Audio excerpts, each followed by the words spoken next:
स्तुति की योग्य मेरा परमेश्वर।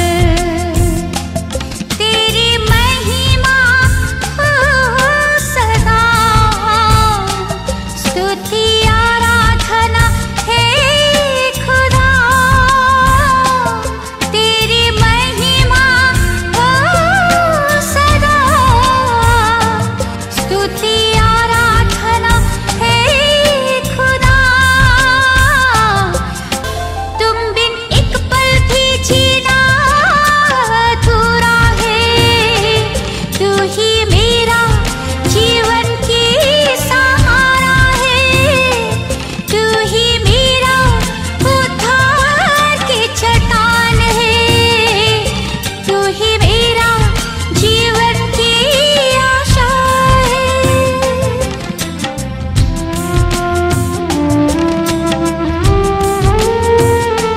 तुम बिन एक पल भी जीना अधूरा है, तू ही मेरा जीवन की सहारा है।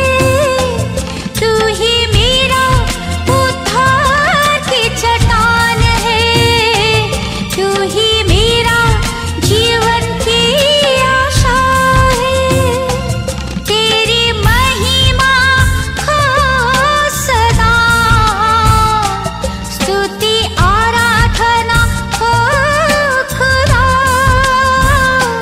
तेरी महिमा हो सदा, स्तुति आराधना हे खुदा। तेरी महिमा हो सदा, स्तुति आराधना हे खुदा। तू ही जगत के सबसे प्यारा प्रभु है, सारे नाम से भी ऊंचा तेरा नाम है। तेरा वचन मधु से भी कितना अच्छा है, सोना चांदी से भी बढ़कर तेरा वचन है।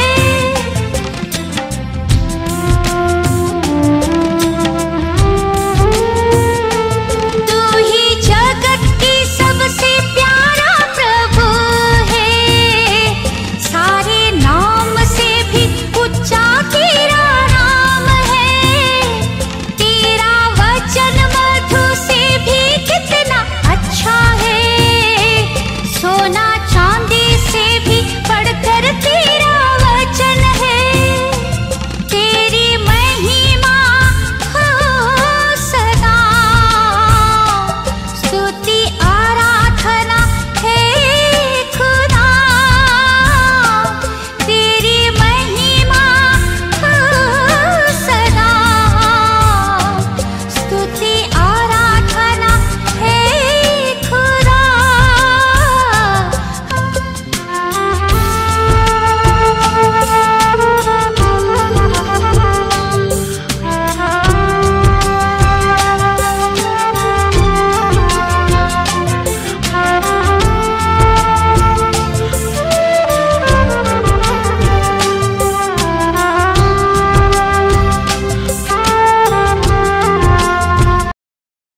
हे धूल में पड़े लोगों, मनुष्य को सबसे पहले यमराज के पास ले जाया जाता है।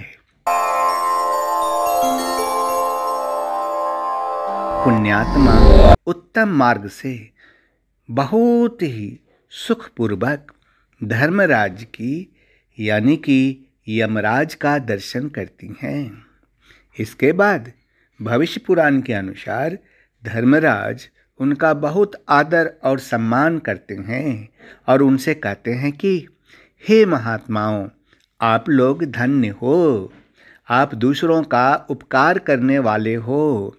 आपने दुनिया में सुख की प्राप्ति के लिए बहुत पुण्य कमाया है, इसीलिए आप इस उत्तम विमान में चढ़कर अनामी लोक की ओर प्रस्थान कीजिए।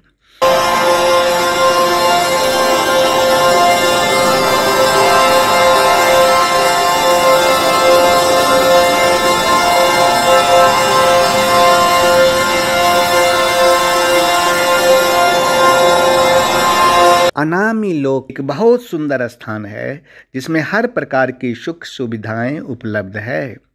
अनामी लोक मनुष्य को अपने ही शब्द सूरत योग के द्वारा मिलता है।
बिन तेरे चैन मिलता नहीं है, फूल आशा का खिलता नहीं है।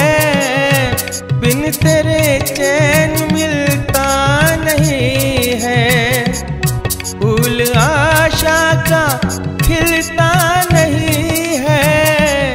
ज्ञान के करता तू ही उजाले, ज्ञान के करता तू ही उजाले। नैया कर दी है तेरे हवाले।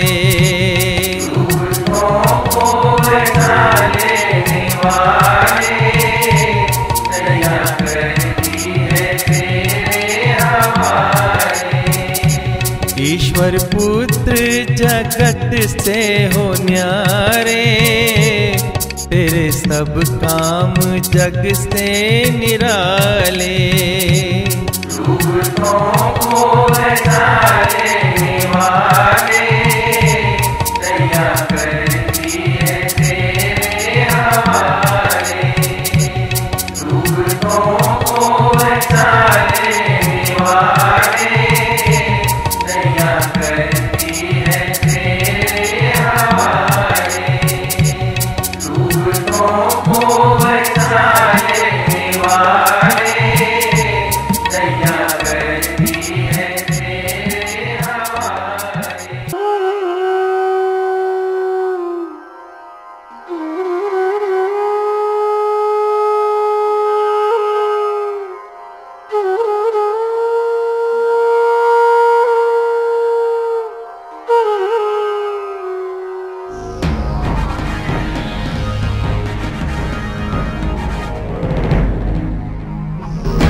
नारायण नारायण।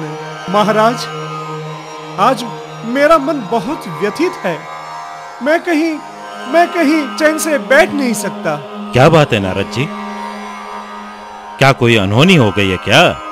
मैं अभी अभी मृत्यु लोक का चक्कर लगा कर आ रहा हूँ। मृत्यु लोक के मनुष्यों की दशा देखकर मैं बड़ा दुखी हूँ।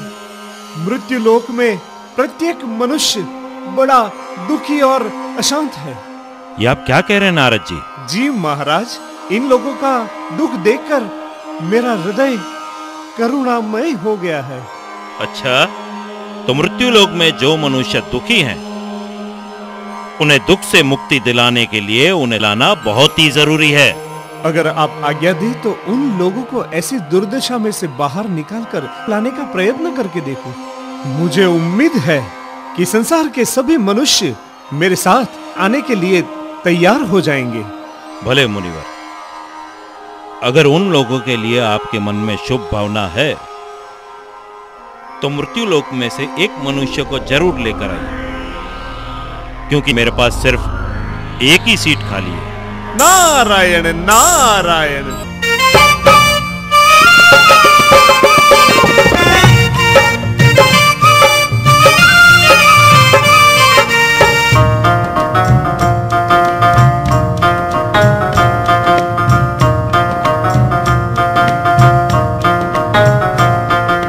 चलो बुलावा आया है,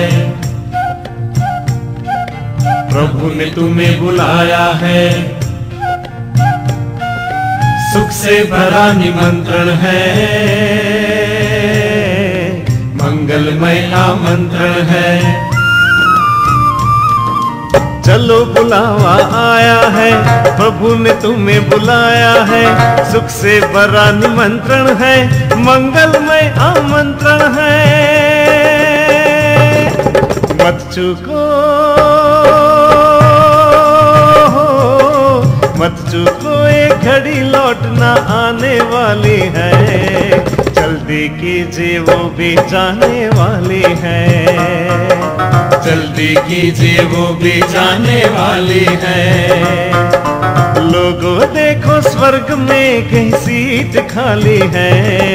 जल्दी कीजिए, वो भी भरने वाली है। जल्दी कीजिए, वो भी भरने वाली है।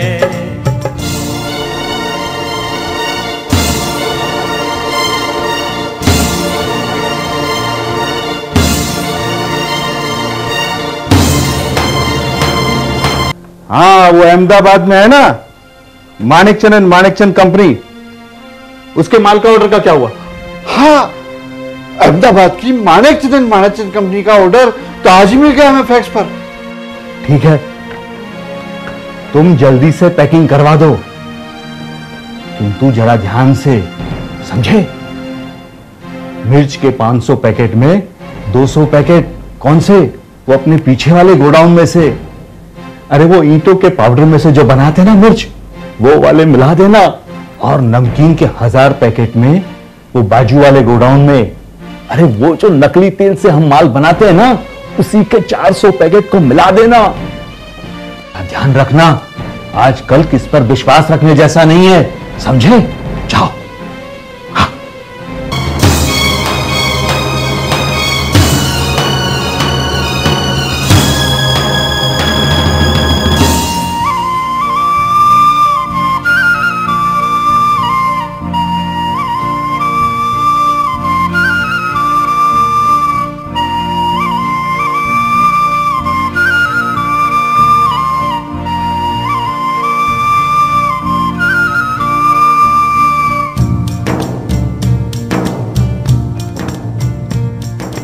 नैतिकता का मरण हुआ, राम का तब अवतरण हुआ।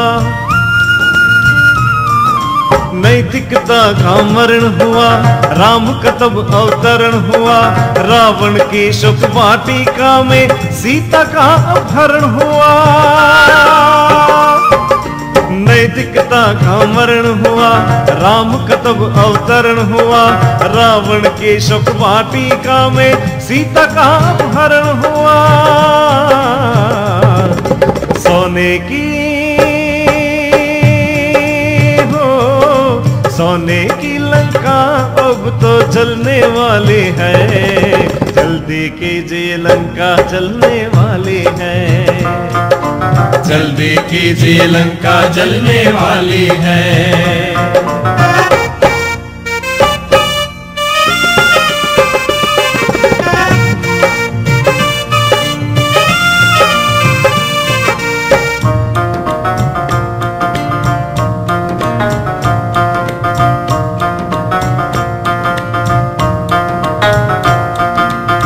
महाकाल ने ललकारा सफल करो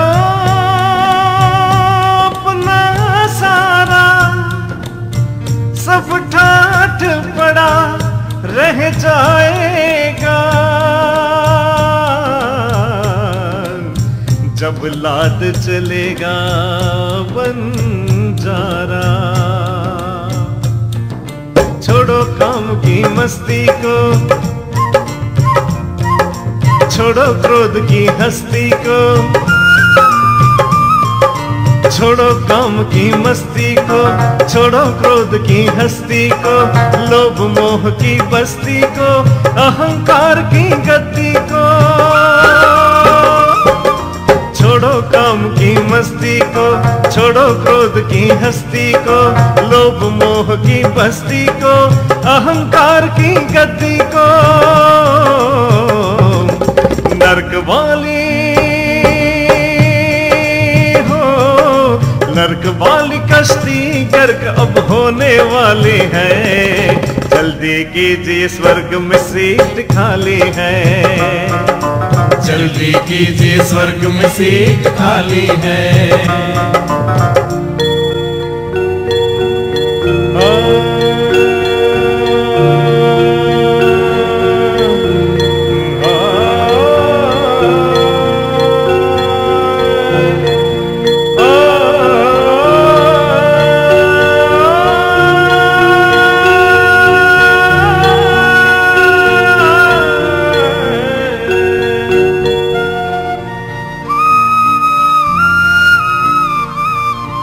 एक ही पद कई उम्मीदवार, एक अनार है 100 बीमार।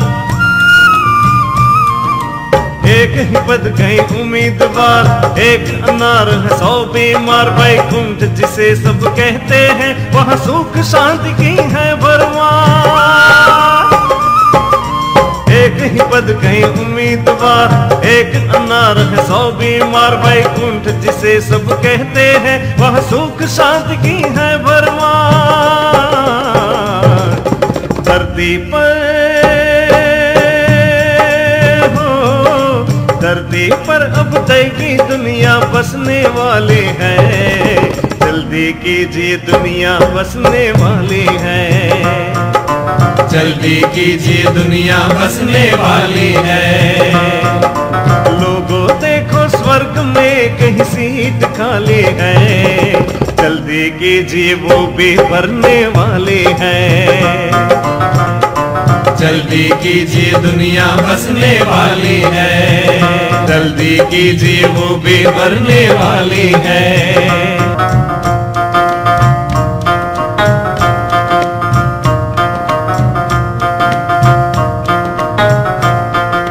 चलो बुलावा आया है, प्रभु ने तुम्हें बुलाया है, सुख से भरा निमंत्रण है, मंगलमय आमंत्रण है। चलो बुलावा आया है, प्रभु ने तुम्हें बुलाया है, सुख से भरा निमंत्रण है, मंगलमय आमंत्रण है। मत चूको मत चूको एक घड़ी लौटना आने वाली है, जल्दी कीजिए वो भी जाने वाली है, जल्दी कीजिए वो भी जाने वाली है। लोगों देखो कहीं सीट खाली है, जल्दी कीजिए वो भी भरने वाली है, जल्दी कीजिए वो भी भरने वाली है।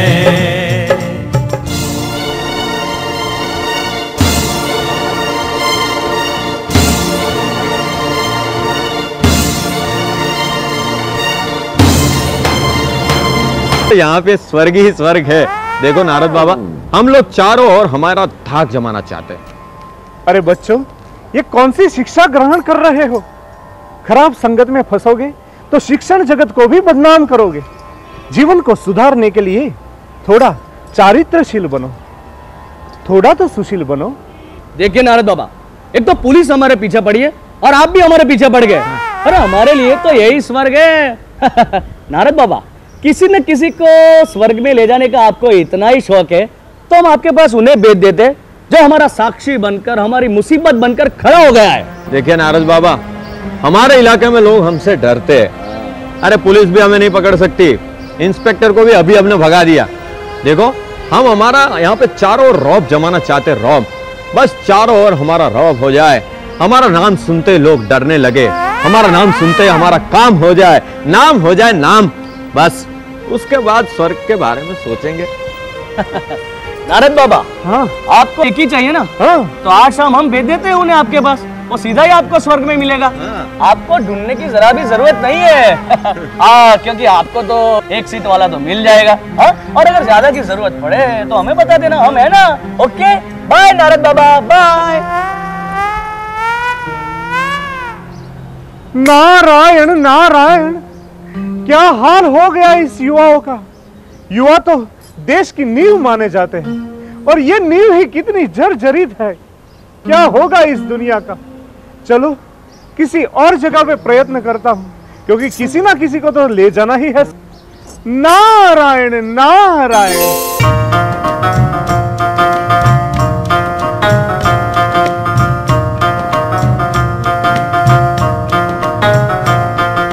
चलो बुलावा आया है, प्रभु ने तुम्हें बुलाया है, सुख से भरा निमंत्रण है, मंगलमय आमंत्रण है। चलो बुलावा आया है, प्रभु ने तुम्हें बुलाया है, सुख से भरा निमंत्रण है, मंगलमय आमंत्रण है। मत चूको, मत चूको, एक घड़ी लौटना आने वाली है, जल्दी कीजिए वो भी जाने वाली है, जल्दी कीजिए वो भी जाने वाली है। लोगों देखो कहीं सीट खाली है, जल्दी कीजिए वो भी भरने वाली है, जल्दी कीजिए वो भी भरने वाली है।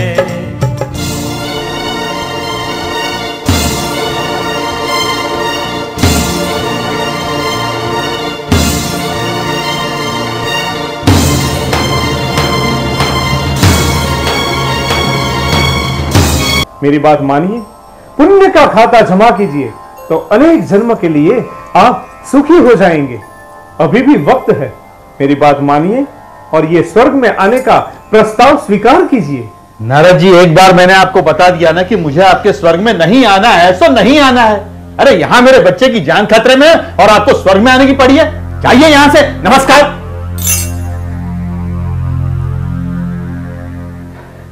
हाश, जान छूटी। प्रणाम गुरुदेव।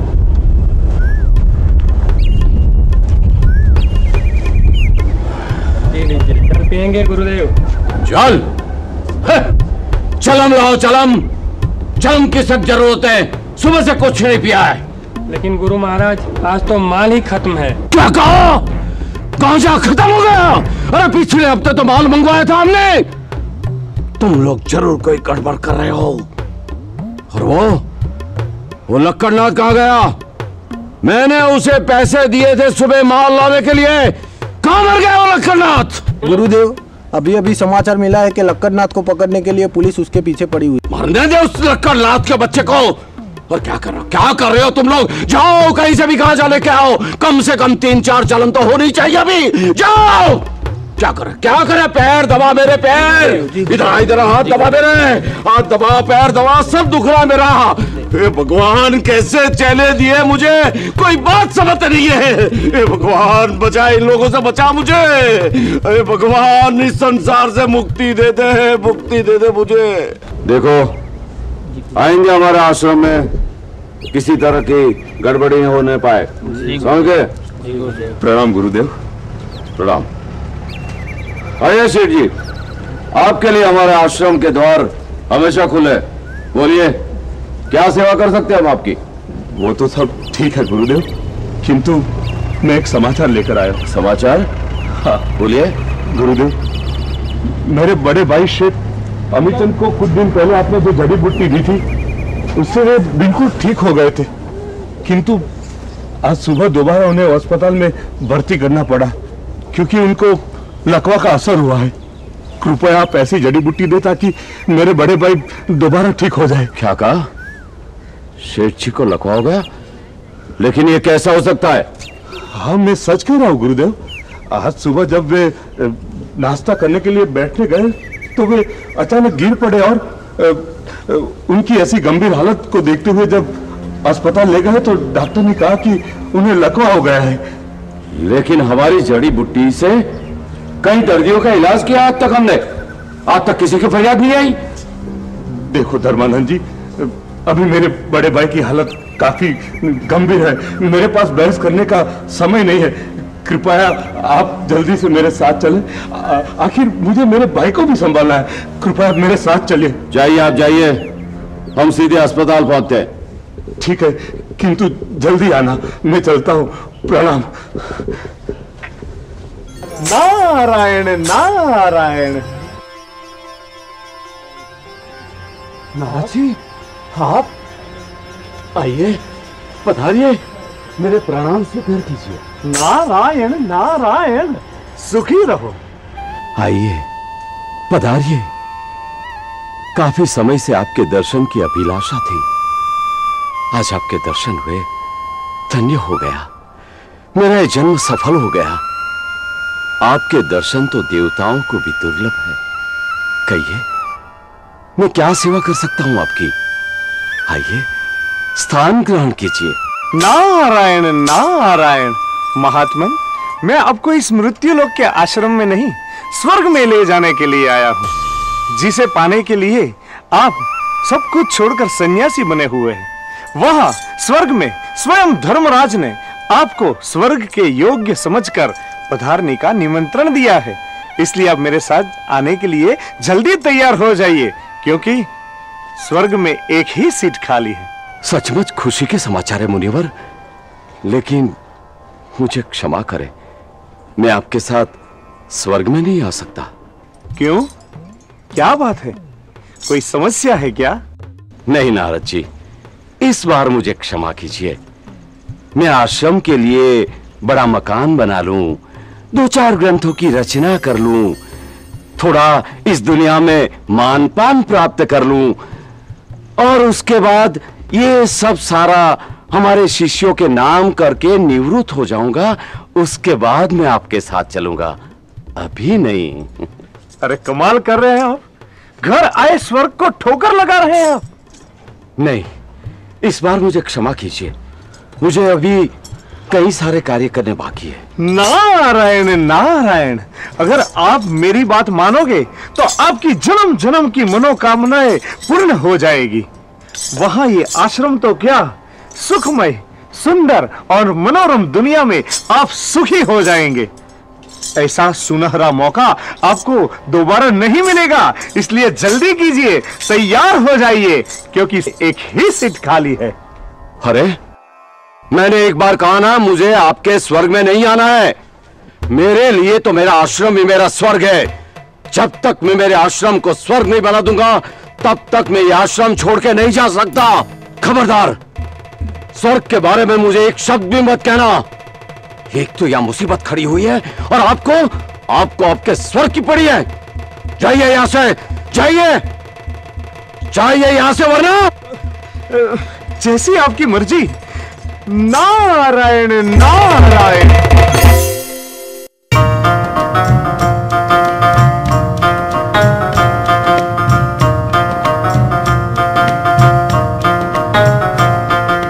चलो बुलावा आया है, प्रभु ने तुम्हें बुलाया है, सुख से भरा निमंत्रण है, मंगलमय आमंत्रण है। चलो बुलावा आया है, प्रभु ने तुम्हें बुलाया है, सुख से भरा निमंत्रण है, मंगलमय आमंत्रण है। मत चूको, मत चूको, एक घड़ी लौटना आने वाली है, जल्दी कीजिए वो भी जाने वाली है, जल्दी कीजिए वो भी जाने वाली है। लोगों देखो स्वर्ग में कहीं सीट खाली है, जल्दी कीजिए वो भी भरने वाली है, जल्दी कीजिए वो भी भरने वाली है।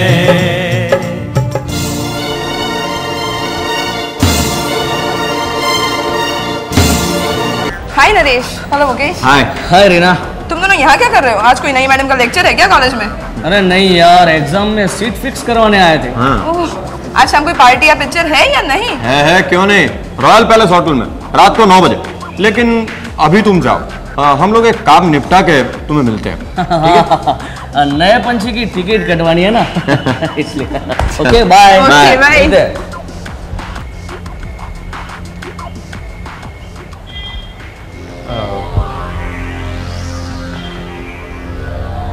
कहाँ भाग रहे हो तुम दोनों? लगता है पुलिस को आते हुए देखकर भाग रहे हो। देखिए इंस्पेक्टर साहब, हम कोई भागने वालों में से नहीं है। हमें क्या फर्क पड़ता है हमारे सामने कोई भी आए। तुम दोनों ने जिस प्रोफेसर पे खूनी हमला किया था और कॉलेज में लड़कियों की छेड़खानी की थी, इसके प्रूफ भी मुझे मिल गए हैं और साक्षी भी। इसलिए तुम्हें अभी मेरे साथ पुलिस स्टेशन चलना होगा। तुम्हें जो भी कहना है वो पुलिस स्टेशन में आके कहना। देखिए इंस्पेक्टर साहब, अब बहुत हो चुका। आपने अगर हमें हाथ भी लगाया ना तो अच्छा नहीं होगा।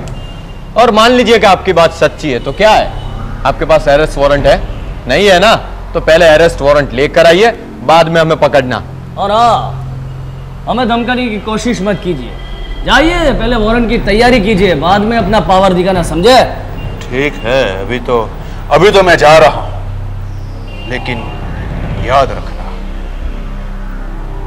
तुम दोनों की बदमाशी मैं चलने नहीं दूंगा।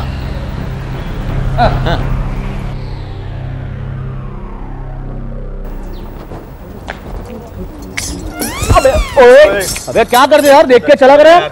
नारायण नारायण।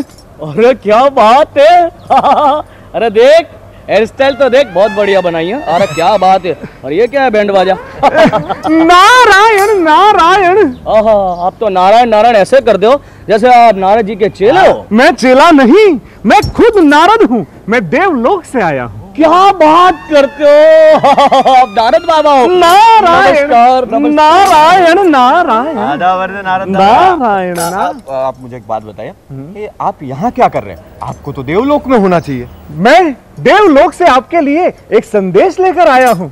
आप मेरे साथ देवलोक में आओ, जल्दी कीजिए, तैयार हो जाइए। स्वर्ग में एक ही सीट खाली है। क्या स्वर्ग में एक सीट खाली है? हाँ। अरे वो राजेश खन्ना वाली फिल्म है स्वर्ग। अरे वो तो बहुत पुरानी फिल्म है, उसमें कैसे एक सीट खाली हो सकती है? अरे बाबा, आजकल नई फिल्मों में तो हाउसफुल होता है, हाउसफुल। और देखिए, एक सीट से हमें क्या करना, हम तो 2 आदमी हैं, तो 2 सीट चाहिए। और अगर आप टिकट ब्लैक में देना चाहते हैं ना, तो हम ब्लैक में भी ले लेंगे।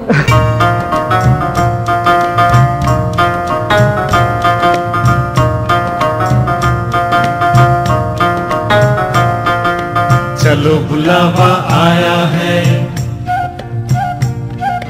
प्रभु ने तुम्हें बुलाया है, सुख से भरा निमंत्रण है, मंगलमय आमंत्रण है। चलो बुलावा आया है, प्रभु ने तुम्हें बुलाया है, सुख से भरा निमंत्रण है, मंगलमय आमंत्रण है। मत चूको, मत चूको, एक घड़ी लौटना आने वाली है, जल्दी कीजिए वो भी जाने वाली है, जल्दी कीजिए वो भी जाने वाली है। लोगों देखो कहीं सीट खाली है, जल्दी कीजिए वो भी भरने वाली है, जल्दी कीजिए वो भी भरने वाली है।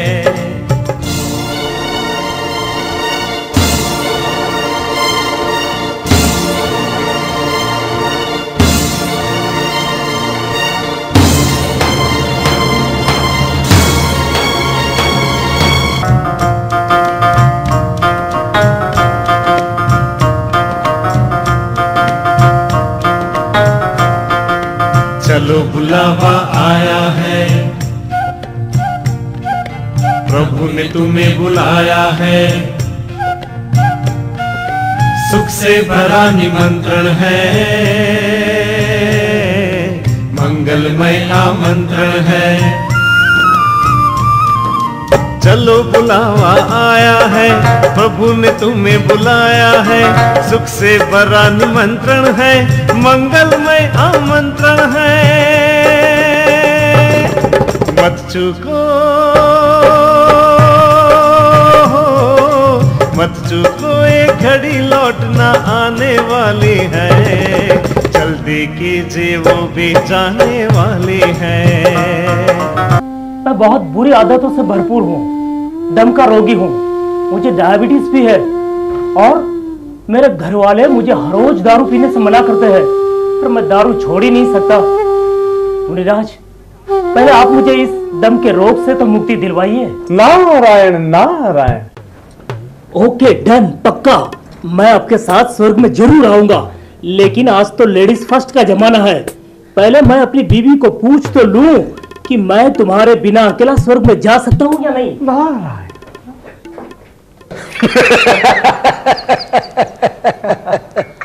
मालिक, इस बार तो आपने कमाल कर दिया, कमाल का भाषण दिया है, और आपने देश के नाम पे तो हमारा भला कर ही दिया है। मालिक, देश की गरीबी दूर हो या ना हो, हमारी गरीबी हम तो पैसे वाले हो ही जाएंगे। हाँ, वो तो है ही पलटूराम जी, हम पैसे वाले तो जरूर हो जाएंगे। खैर छोड़ो इस सब बात, पहले ये बताओ, ये इलेक्शन की तैयारी सब कहां तक पहुंची है? मतलब सब बंदोबस्त हो गया है ना? देखो भाई साहब, इस बार ये बाजी अपने हाथ से जान ही नहीं पाए, चाहे कुछ भी हो जाए, ये इलेक्शन हम जरूर जीतेंगे। मालिक, आप बेफिक्र रहिए, इस बार तो मैंने खाने का, पीने का और बोगस वोटिंग का पूरा इंतजाम किया। नारायण नारायण। अरे भाई, ये कौन नौटंकी वाला आ गया यहाँ? नारायण नारायण। नेताजी, मैं नारद हूँ, मैं देवलोक से आया हूँ। अच्छा अच्छा अच्छा अच्छा, तो आप वो देवभूमि वाले नारद जी हैं? नमस्कार नारद जी। देवलोक में आजकल राजकाज में क्या चल रहा है? नारायण नारायण। देवलोक में सब कुशल मंगल है, लेकिन सेवक राम जी आप बताइए कैसे हैं आप? अरे मुनिवर, हम क्या बताए, बस हमने आपके दर्शन किए, मानो हमारे भाग्य खुल गए।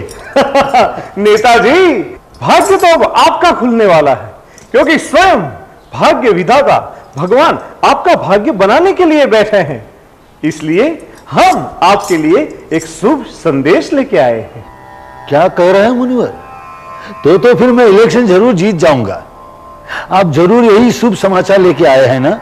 नेताजी, इस संसार के चुनाव में हार जीत तो चलती ही रहेगी, और नेतागिरी भी। तो फिर क्या शुभ समाचार है? कोई बड़ा चांस है क्या? मैं कैबिनेट मिनिस्टर बन जाऊंगा? इससे भी बड़ा और सुनहरा मौका है आपके लिए। स्वयं धर्मराज महाराज ने आपको चुना है, इसलिए बिना देर किए तैयार हो जाइए, एक ही सीट खाली है। क्या कह रहे हैं मुनिवर? स्वर्ग में सिर्फ एक ही सीट बाकी है? ये तो बहुत बड़ा चांस है। देखिए मुनिवर, स्वर्ग में जाना कौन पसंद नहीं करेगा। मैं स्वर्ग में जरूर आता, लेकिन वो बात यह है ना कि क्या बात है सेवक राम जी? मुनिवर, अभी मेरे सर पर बहुत सारी जिम्मेवारियां हैं, बहुत सारे लोगों को जवाब देना पड़ता है, बहुत सारे लोगों का काम करना पड़ता है। एक बार राष्ट्रीय नेता बन जाऊं और सब लोगों की सेवा कर लूं, बस खत्म। इन सब से छुट्टी लेकर स्वर्ग में ही आ जाना है।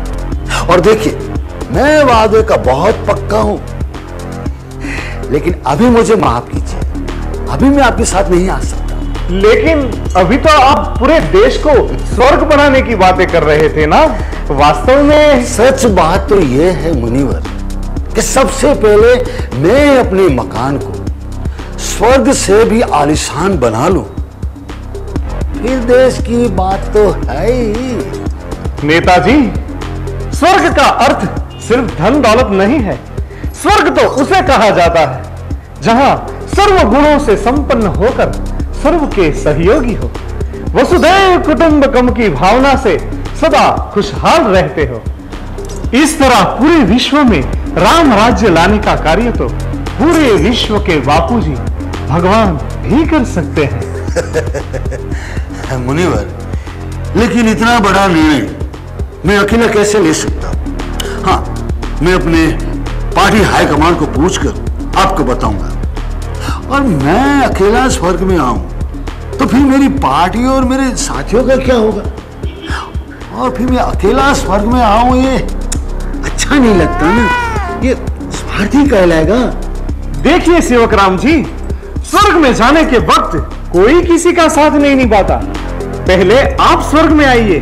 अगर आप आएंगे तो आप अपने मित्रों संबंधियों को भी स्वर्ग में बुला सकेंगे।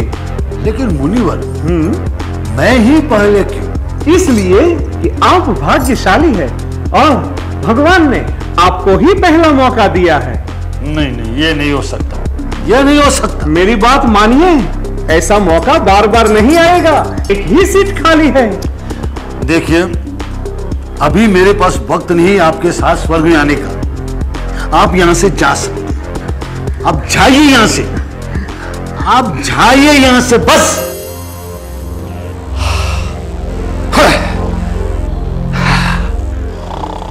अरे भैया पलटूराम,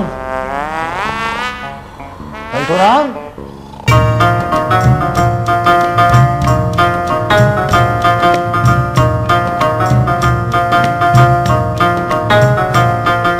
चलो बुलावा आया है,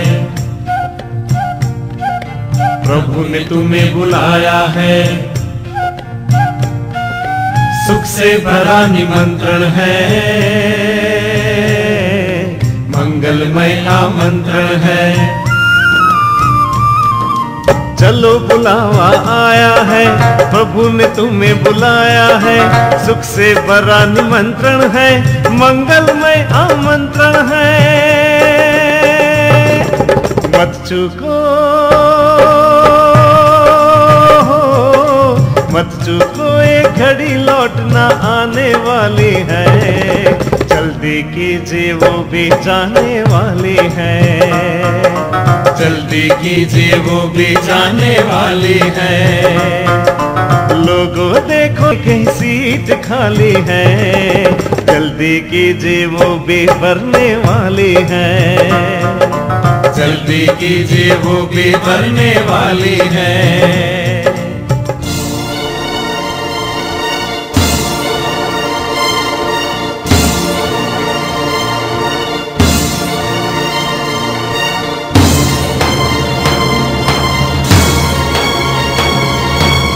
परमपिता शिव। बहू, ओ बहू, कहाँ हो तुम? आई माँ जी। कहाँ मर गई? क्या कर रही हो तुम? पूरा दिन साग सब्जी में लगी रहती हो। नहीं माँ जी, अभी भी शादी की बहुत तैयारियां बाकी है, वही तो कर रही हूँ। बोलिए। क्या बात है? अच्छा अच्छा, मेरे लाडले की शादी की तैयारियां में पड़ी हो तुम। लेकिन मेरे लिए कुछ सोचा है कि नहीं? बाजार से मेरी लखनऊ की साड़ियां लाई कि नहीं लाई तुम? तुम नहीं लाई हो तो किसको बेच के तुम मंगा लो। तनिक मैं लल्ला का दर्शन करके आती हूँ। जी माँ जी, मैं खुद जाकर आपके लिए साड़ियाँ मंगवाती हूँ। अच्छी बात है।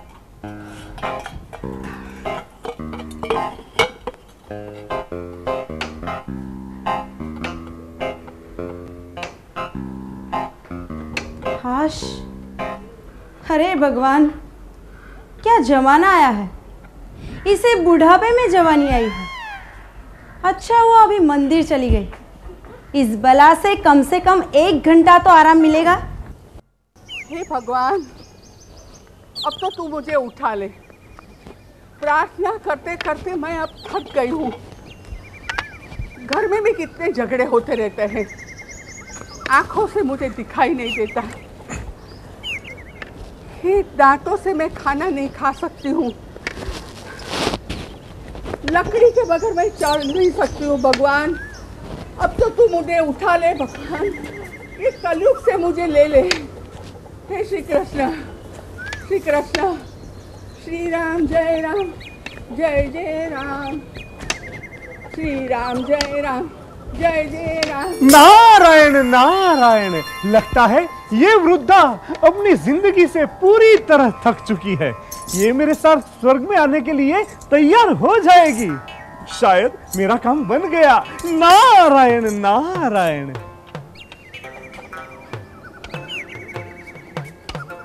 आप कौन? नारायण नारायण। जय श्री कृष्ण माता जी। जय श्री कृष्ण। लेकिन आप कौन? मैं नारद माता। नारद जी? नारायण। स्वयं आप? हाँ। मैं तो धन्य हो गई। आपके दर्शन करके मैं तो धन्य धन्य हो गई। मेरे पूर्व जन्म का पुण्योदय हो गया महाराज। अब आपकी तबीयत कैसी है माता? तबीयत क्या, ठाक ठीक है। लेकिन आपने इस लोक में आने की तकलीफ क्यों की? नारायण नारायण, मैं धर्मराज महाराज की ओर से आपके लिए एक संदेश लेकर आया हूँ। ये संदेश सुन के आपकी तबीयत भी ठीक हो जाएगी और आप खुशी से झूम उठेगी। धर्मराज महाराज की ओर से मेरे लिए संदेश लाए हैं? जल्दी बताइए। माता जी, अब आपके दुखों का अंत आ गया समझो, क्योंकि आप बड़े भाग्यशाली हैं। अनेक जन्मों के पुण्य कर्मों के बाद किसी को ही ऐसा मौका मिलता है, इसलिए जल्दी तैयार हो जाइए। अच्छा, तो आप मुझे स्वर्ग में ले जाने के लिए आए हैं?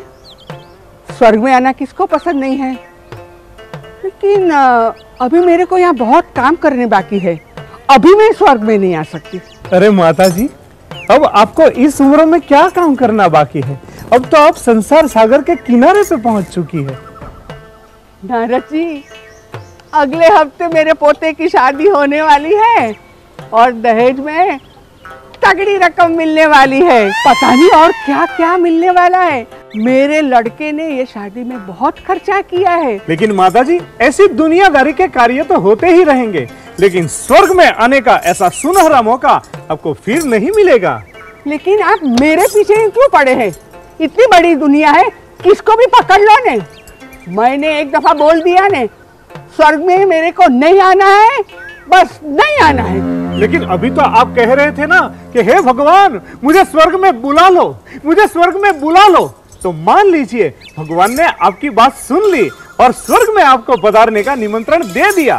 फिर क्या बात है, चलिए तैयार हो जाइए। अरे नारद, तुम कैसे बात कर रहे हो? एक तरफ मेरे पोते की शादी है, इतना बड़ा अवसर है, और तुम स्वर्ग में आने की बात कर रहे हो। मुझे नहीं आना है तेरे स्वर्ग में। तेरे स्वर्ग की तो ऐसी की तैसी। हाँ? नारायण नारायण, ये वृद्धा भी स्वर्ग में आने के लिए तैयार नहीं है। इतने दुख, अपमान, बीमारी होते हुए भी यहाँ की माया को त्यागना नहीं चाहती। धर्मराज सच कह रहे थे कि इस संसार में मनुष्य कितना भी दुखी हो, अशांत हो, वो सच्चे दिल से स्वर्ग में आना नहीं चाहता है। इंसान दलदल से जितना भी उठना चाहता है, दलदल में उतना ही फंसता जाता है। अजीब है ये संसार, संसार के लोग दुखी है, परेशान है, अशांत है, दुख छोड़कर सुख पाना चाहता है, लेकिन सर्व सदा सुखों से भरे हुए स्वर्ग में आना नहीं चाहते हैं। माया ने शिकंजे में ये संसार जकड़ रखा है, लोग इस शिकंजे से छूट ही नहीं सकते। किसको मिले अब, कहां जाए, किससे मिले? छोड़ो, अब ये सब हाल मैं धर्मराज को बता देता हूं। नारायण नारायण। प्रणाम महाराज। पधारिए नारद जी, सभा में आपका स्वागत है। धन्यवाद। लगता है आपने अपना वादा पूरा कर दिया है। नारायण नारायण, आप मुझे शर्मिंदा मत कीजिए। मैं मृत्युलोक में बहुत लोगों के पास जाकर आया हूँ, एक एक को पूछा और स्वर्ग में आने के लिए समझाया। उन्हों के गलत कर्म होते हुए भी मैंने उनको स्वर्ग में आने का प्रलोभन दिया, फिर भी सच्चे दिल से स्वर्ग में आने के लिए कोई भी तैयार ही नहीं है। मेरे साथ एक भी मनुष्य स्वर्ग में आने के लिए आया ही नहीं है। क्षमा करें महाराज, मैं अपनी जिद पे बहुत शर्मिंदा हूं। लेकिन आप संसार में जो स्वर्ग के लायक मनुष्य हैं, उनके पास तो आप गए ही नहीं और आप उनसे मिले बिना ही वापस चले आए। स्वर्ग के लिए लायक मनुष्य, वो भाग्यशाली मनुष्य कौन है महाराज? उनमें से एक हैं राज प्रकाश। मानो संसार में लाइट हाउस बन गए हैं। अब मैं आपको अपने मुख से ज्यादा महिमा करूं, उससे तो बेहतर है आप प्रकाश जी की स्वयं मुलाकात लें और स्वयं चलकर देख लें। नारायण नारायण। महाराज, मैं अवश्य प्रकाश जी से मिलूंगा। मैं अभी उस महात्मा के दर्शन करने और स्वर्ग में पधारने का निमंत्रण देने मृत्युलोक पहुंचता हूं।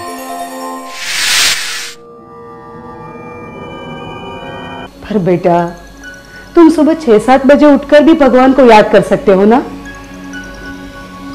मम्मी जी, सुबह 4 बजे जब ज्यादातर लोग सोए हुए होते हैं, तब दुनिया का वातावरण मायावी प्रभाव से मुक्त होता है। इसी अमृत वेले के समय भगवान से योग लगाना और उनसे बातें करना सहज हो जाता है, क्योंकि इसी समय हम भगवान से सीधा बात कर सकते हैं और भगवान भी हमसे बात कर सकते हैं, और इस समय विशेष शक्तियां भी मिलती हैं। बेटा, मुंबई जाकर आए हो, तुम इतने बदल गए हो। इतनी छोटी सी उम्र में कितनी ऊंची ऊंची और बड़ी बड़ी बातें करने लगे हो। ठीक है, तुम्हें जो अच्छा लगे, पसंद हो, वही करना। मम्मी जी, तकलीफ के लिए माफी चाहता हूँ। अरे बेटा, कोई बात नहीं। प्रकाश, चलो चलो बेटा, नाश्ता तैयार है। जी मम्मी जी। प्रकाश, तुम तो इतने बदल गए हो, तब तुम्हें आसपास के लोग मिलेंगे तो शायद पहचान पाएंगे। अरे 5 साल पहले मेरा प्रकाश इतना चंचल स्वभाव का था और उसकी बचकानी आदतों से आसपास के लोगों का जीना आराम कर दिया था। हर कॉलेज में जब पढ़ता था तो पढ़ाई में सबसे आगे और इतनी सारी एक्टिविटीज करता था। हर दोस्तों में देर रात तक मिलना जुलना रहता था, पता नहीं क्या क्या करता था। और आज मेरा बेटा जैसे कोई फरिश्ता उतर आया है धरती पर। मम्मी जी, आप तो कमाल करते हो। मैं आप ही का तो बेटा हूँ, महिमा तो मुझे आपकी करनी चाहिए। अरे बेटा, मैं पूरे हफ्ते से देख रही हूँ, इतना व्यस्त रहने के बावजूद भी सुबह से लेकर शाम तक तेरे चेहरे पर एक रोशनी सी छाई रहती है। थकावट की एक लकीर भी नहीं देखी मैंने। अकेले रहते हुए भी तो सबसे मिला जुला रहता है। जी मम्मी जी, राजयोग का प्रभाव ही ऐसा है जो जीवन में हर प्रकार की रोशनी भर देता है। अच्छा, तो इसीलिए रोज सुबह सुबह राजयोग का जादू भरने राजयोग सेंटर चला जाता है? जी भैया, आज शाम को ऑफिस से लौटने के बाद मैं आप सभी को राजयोग सेंटर पे ले जाऊंगा। अभी मुझे जल्दी है, इसलिए मैं जल्दी नाश्ता करके ऑफिस के लिए निकलता हूँ। शाम को डिटेल में बात करेंगे।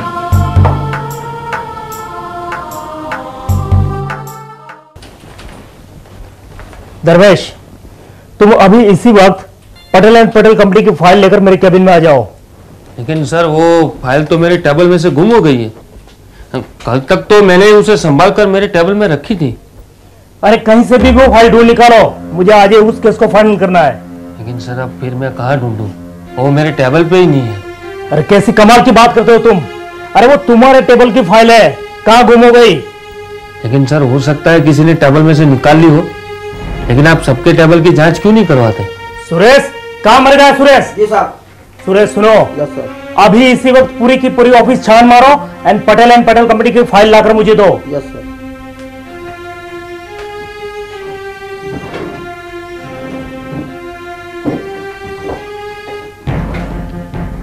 मिल गया सर।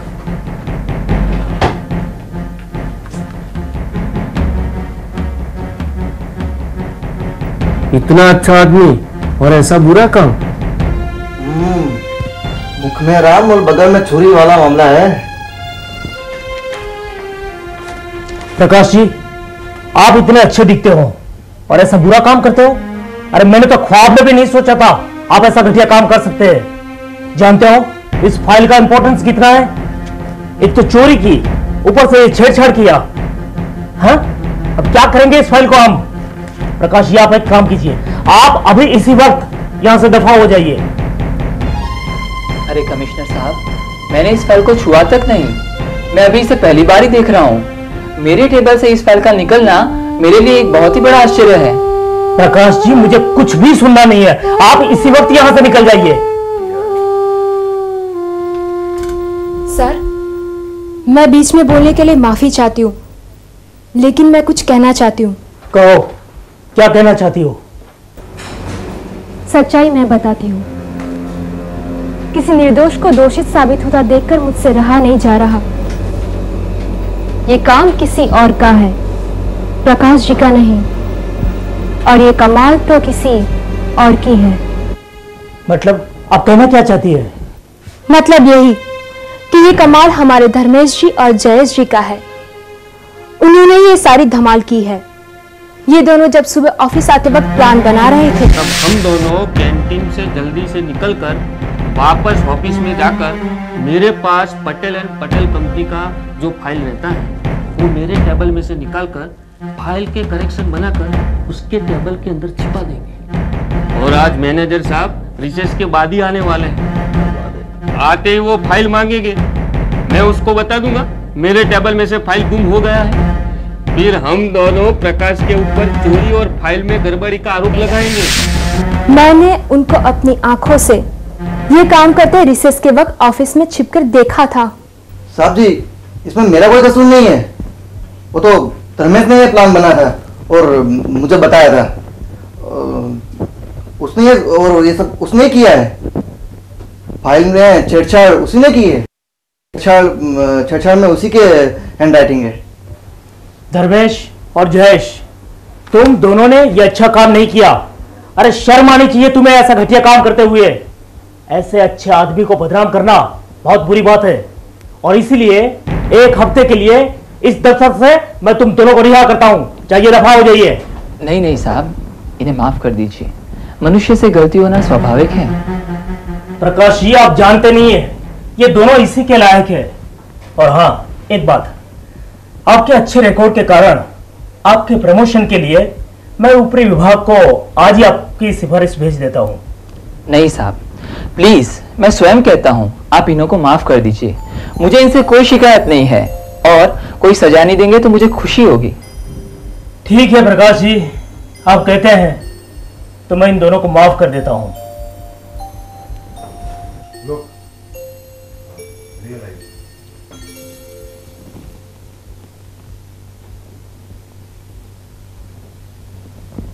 माफ कर दो प्रकाश जी, आप कितने अच्छे। हम आपका एहसान कभी नहीं भूलेंगे। कोई बात नहीं मेरे भाई।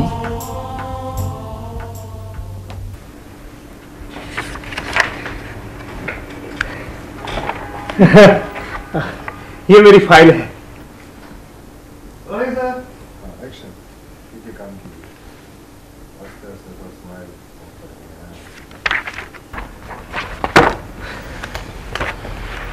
दलपत राम जी, मैंने आपकी फाइल देख ली है। लेकिन इसमें अभी बहुत सारी त्रुटियां भी है और इसमें एनओसी भी नहीं है। कानून अनुसार आपका यह प्रोजेक्ट पास कराना है तो आपको ये पेपर्स देने होंगे। प्रकाश जी, अगर आप चाहे तो बिना पेपर्स भी फाइल अप्रूव हो सकती है। आप कुछ कीजिए। आपको एनओसी चाहिए ना, मैं लाया हूं, लेकिन वो बोगस है। लेकिन आप फाइल में रखकर पास करवा दीजिए, क्योंकि वैसे भी कमिश्नर को आप पे पूरा विश्वास है। मेरा काम हो जाएगा और मैं आपको खुश भी कर दूंगा। बस आप मेरा एक काम कर दीजिए। मतलब मैं कुछ समझा नहीं। अरे प्रकाश जी, मेरा प्रोजेक्ट 1 करोड़ का है। समझिए 5% आपके। मैं अब भी 5 लाख देने के लिए तैयार हूं।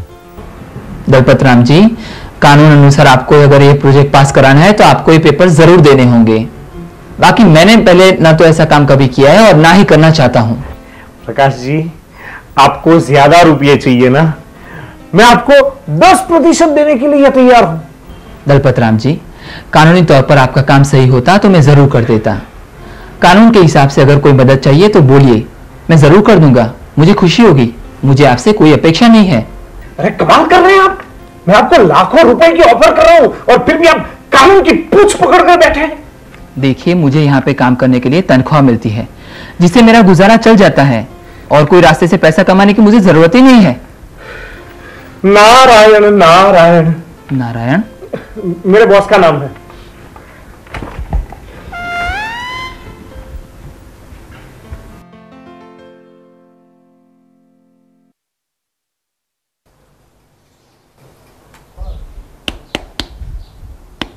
कौन है? मैं मोना। है आप? जय श्री कृष्ण माता जी। जय श्री कृष्ण। मैं मोना प्रकाश के साथ ऑफिस में काम करती हूँ।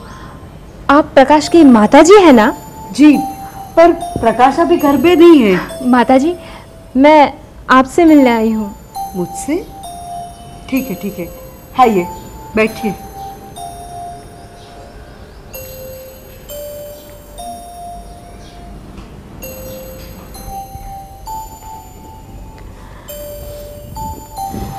हाँ कहो, क्या बात है? माँ जी, मैं प्रकाश और मेरे बारे में कुछ बात करने आई हूँ। प्रकाश और तुम्हारे बारे में? यूं पहेलियां मत बुझाओ, जो कहना है साफ साफ कहो। माँ जी, आप मुझे बेटा कहती हो ना, आप मेरे दुख की बात समझेंगे ना? हाँ हाँ जरूर, घबराओ मत, बोलो। माँ जी, मैं और प्रकाश। तुम और प्रकाश? क्या बात है बेटा, रो मत। मुझे अपनी माँ समझकर दिल खोलकर कहो, क्या बात है? माँ जी, हम दोनों एक दूसरे से बहुत प्यार करते हैं। हम दोनों रोज ऑफिस के बाहर मिलते हैं। मुंबई में भी मैं उसके साथ थी। ये तो कई महीनों का प्यार है हमारा, और अब कब तक मैं इंतजार करती रहूं? मेरे माता पिता मेरी शादी करवाना चाहते हैं, लेकिन हमने एक दूसरे को अपना जीवन साथी मान लिया है। और प्रकाश ने भी मुझसे शादी का वादा किया था। लेकिन अब मैं जब प्रकाश से शादी की बात करती हूँ तो पता नहीं वो मेरी बात को क्यों टाल देता है। क्या तुम्हारी और प्रकाश की शादी? पर प्रकाश ने तो आज तक मुझे कुछ नहीं बताया और तुम्हारे बारे में भी कभी कुछ नहीं कहा। इसीलिए तो माँ जी मुझे आना पड़ा। पता नहीं प्रकाश शादी के लिए हाँ क्यों नहीं कहता। मम्मी जी, मैं आ गया। आओ बेटा, हम लोग तुम्हारी बातें कर रहे थे। मेरी बातें? तुम्हारे ऑफिस से मोना आई हुई है। मेरे ऑफिस से मोना? ये रही। अरे बहन जी, आप, कोई खास बात है क्या? आप हमारे घर पर आई? देखा माँ जी, प्रकाश किस तरह से बात कर रहा है। प्रकाश, मोना ने मुझे तुम्हारे बारे में सब कुछ बता दिया है। मेरे बारे में सब कुछ बता दिया है? मतलब मैं कुछ समझा नहीं। आखिर बात क्या है? बेटा, मुझे सच सच बताओ, तुम्हारा और मोना का संबंध क्या है? और तुमने ये बात मुझसे छिपाई क्यों? मोना से मेरा संबंध? आप क्या बोल रहे हैं मम्मी जी? आज तक मैंने आपसे कोई भी बात छिपाई नहीं है। आपको जरूर कुछ गलतफहमी हुई है। गलतफहमी तो अभी तक थी बेटे। मोना ने आकर मेरी सारी गलतफहमियां दूर कर दी। तुम अपने आप को राजयोगी कहलाते हो और मुझे अंधेरे में रखते हुए इतना कुछ कर दिया। स्वयं को बीके कहलाकर ये सब करते हुए तुम्हें शर्म नहीं आई? लगता है आप सभी मजाक के मूड में हो। लगता है कोई बढ़िया सा ड्रामा चल रहा है मेरे सामने। तुम्हें ये सब मजाक लगता है? तुमने तो मोना की और हमारी जिंदगी को मजाक बना दिया है। अरे मेरी प्यारी मम्मी जी, आज आपको क्या हो गया है? प्रकाश, तुम इतने सयाने मत बनो। आज तो मैंने माँ जी को हमारी मोहब्बत के बारे में सब कुछ बता दिया है और अपनी शादी के बारे में बात कर ली है। मोना बहन, आप ये क्या कह रही हो? आपको थोड़ा सोच समझकर बोलना चाहिए। हमारे बीच ऑफिस के काम के अलावा और कोई संबंध है ही नहीं। अरे आप तो मेरी बहन के समान हो। मैंने तो कभी स्वप्न या संकल्प में भी ऐसा नहीं सोचा था। नहीं नहीं प्रकाश, तुम अपनी चिकनी चुपड़ी बातों से मुझे धोखा नहीं दे सकते। माँ जी, अब तो आप ही मुझे बचा सकती हैं। प्रकाश, कोई लड़की भला ऐसा झूठ क्यों बोलेगी? नहीं, नहीं, तुम मेरे बेटे हो ही नहीं सकते। मेरा बेटा ऐसा कर ही नहीं सकता। तुम जाओ, जाओ यहाँ से। तुम यहाँ से चले जाओ। मैं तुम्हारा मुंह भी नहीं देखना चाहती हूँ। मम्मी जी, आप मुझ पर यकीन कीजिए, मैं सच कह रहा हूँ। अब तो या तो तुम मोना से शादी करोगे या तो ये घर छोड़कर चले जाओगे। बस, तुम्हारे लिए और कोई रास्ता नहीं है। मम्मी जी, मैं किसी भी कीमत पर अपने ब्रह्मचारी जीवन को बर्बाद नहीं कर सकता। अगर आपका यही आखिरी फैसला है तो फिर मैं चला जाता हूँ, क्योंकि मेरे लिए पवित्र जीवन ही सब कुछ है। मैं परमात्मा की श्रीमत को किसी भी कीमत पर छोड़ नहीं सकता। मुझे क्षमा कर दीजिए।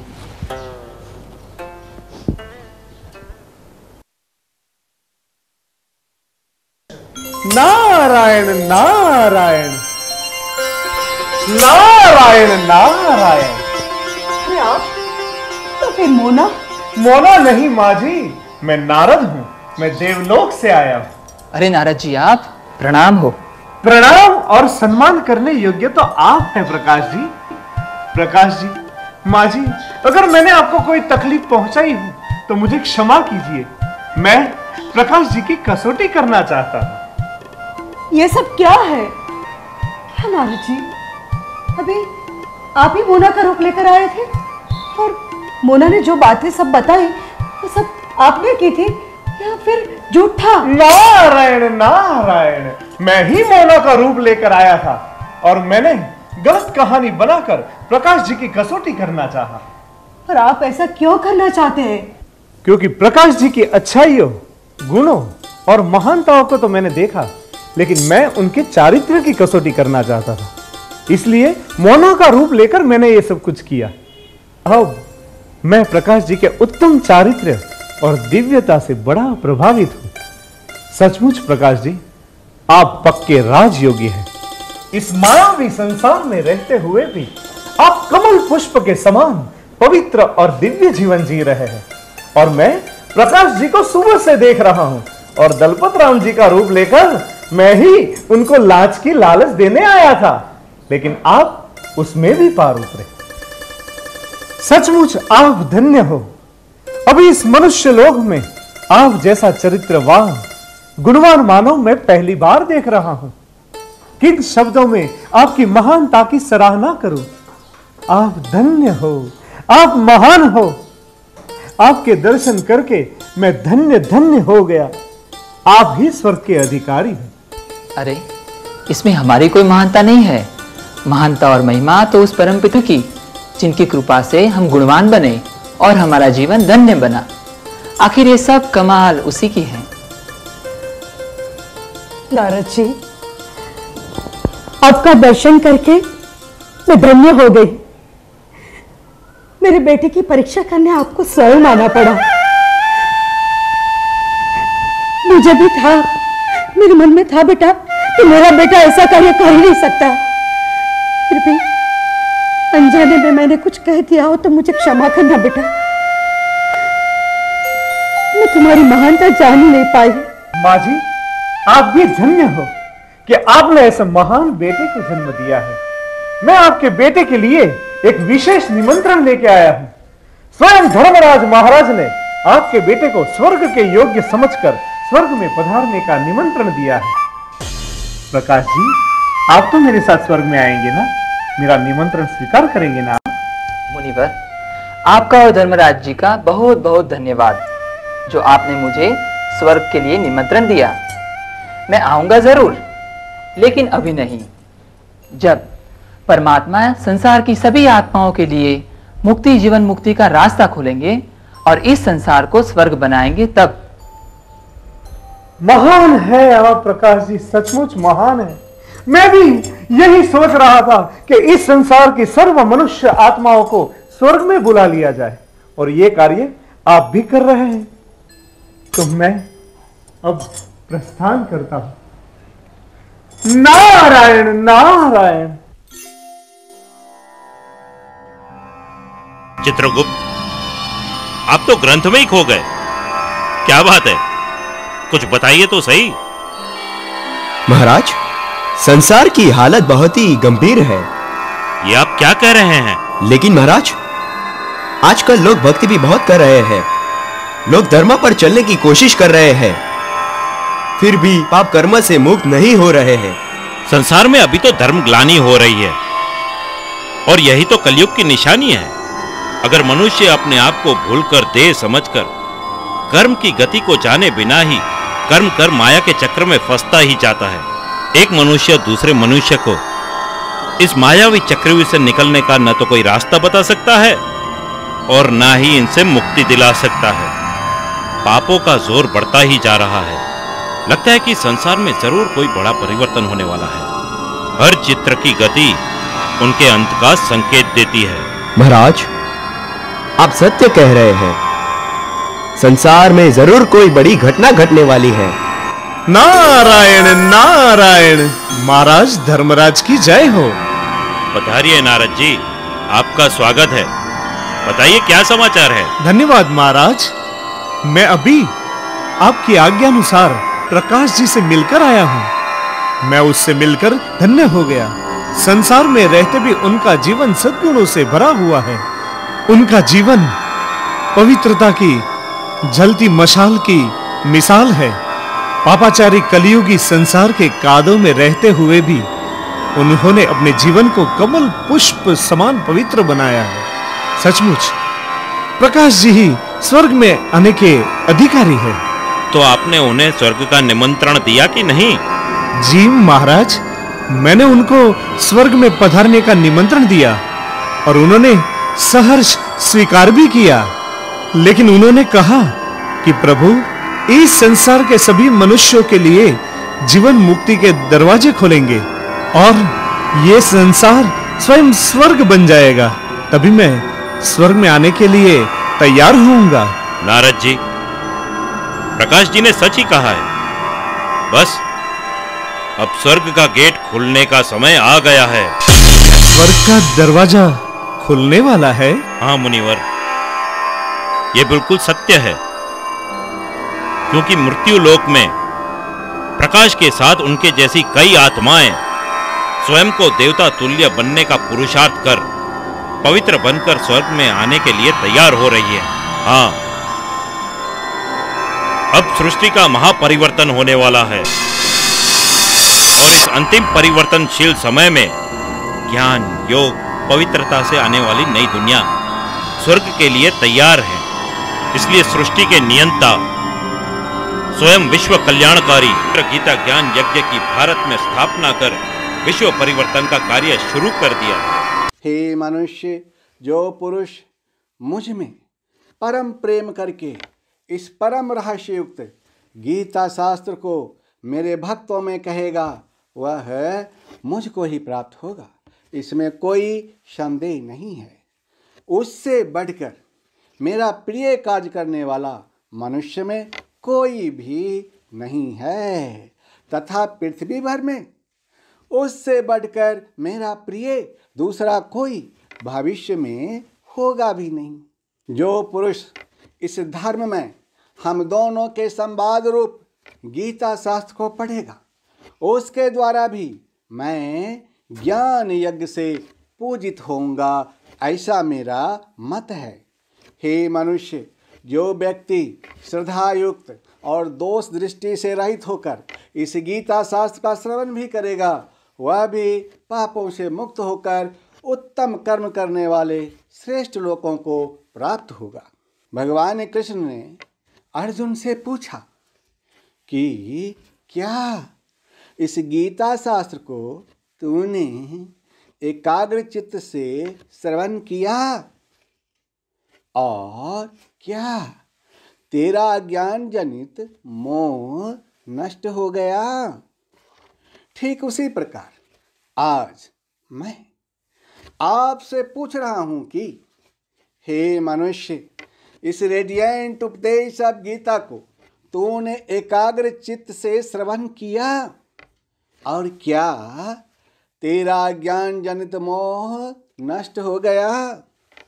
अर्जुन ने जवाब दिया था कि हे अच्युत, आपकी कृपा से मेरा मोह नष्ट हो गया और मैंने स्मृति प्राप्त कर ली है।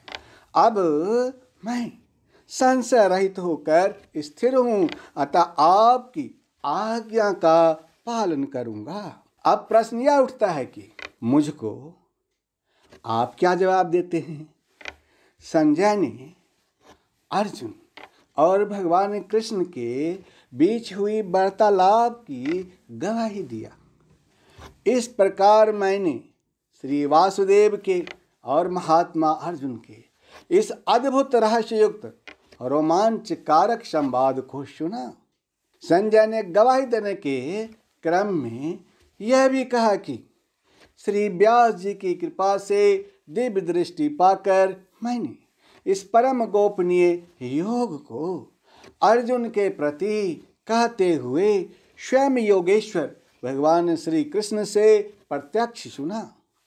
संजय ने धृतराष्ट्र से कहा कि हे राजन, भगवान श्री कृष्ण और अर्जुन के इस रहस्य युक्त कल्याण कारक और अद्भुत संवाद को पुनः पुनः स्मरण करके मैं बार बार हर्षित हो रहा हूँ। संजय ने यह भी कहा कि हे राजन, जहाँ योगेश्वर भगवान श्री कृष्ण है और जहाँ गांडीव धनुषधारी अर्जुन है, वहीं पर श्री विजय विभूति और अचल नीति है, ऐसा मेरा मत है। अब प्रश्न यह उठता है कि आपने मुझसे क्या सुना? आपने मेरे सामर्थ्य को क्या आंका? आपने मेरे विभूति को क्या जाना?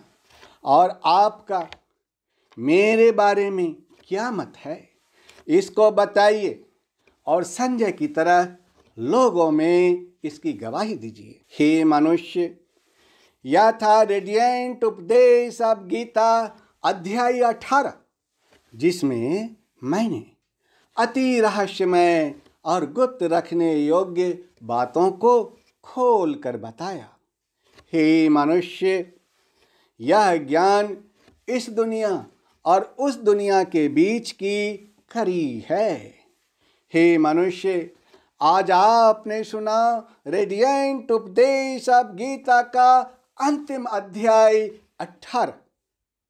आज रेडिएंट उपदेश ऑफ गीता अर्थात गीता का तेजोमय उपदेश अर्थात गीता का उथल पुथल ज्ञान, और यह आज समाप्त होता है। अब आप स्वयं विचार कीजिए कि क्या आपको एक अच्छा जीवन चाहिए? क्या आपको इस मार्ग पर चलना चाहिए? अब फैसला आपको करना है, क्योंकि आपसे मैं बहुत प्रेम करता हूँ, बहुत प्रेम करता हूँ, और मैं आपके लिए भला चाहता हूँ। इसीलिए आपको मैंने परम उत्तम और अति गोपनीय ज्ञान दिया। यह ज्ञान विज्ञान सहित ज्ञान, सब विद्याओं का राजा, सब गोपनीयों का राजा, अति पवित्र, अति उत्तम, प्रत्यक्ष फल वाला, धर्म युक्त, साधन करने में बड़ा सुगम और अविनाशी है। आज मैं ईश्वर पुत्र आदि श्री अरुण आपसे विदा लेता हूँ। धन्यवाद।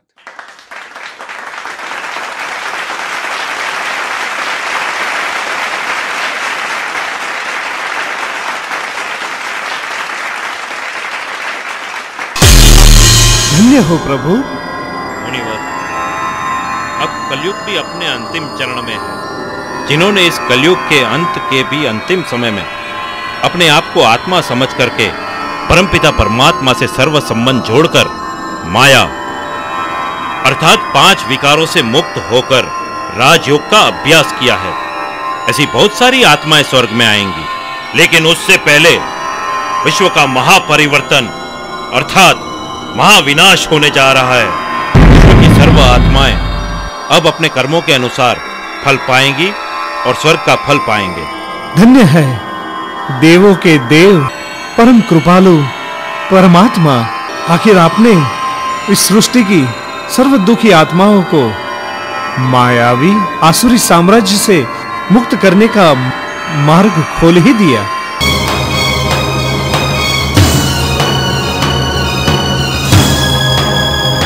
उसके बाद आसमान से जलते हुए गंधक की बारिश हुई। उस भयंकर आग से पूरा स्वर्ग ध्वस्त हो गया।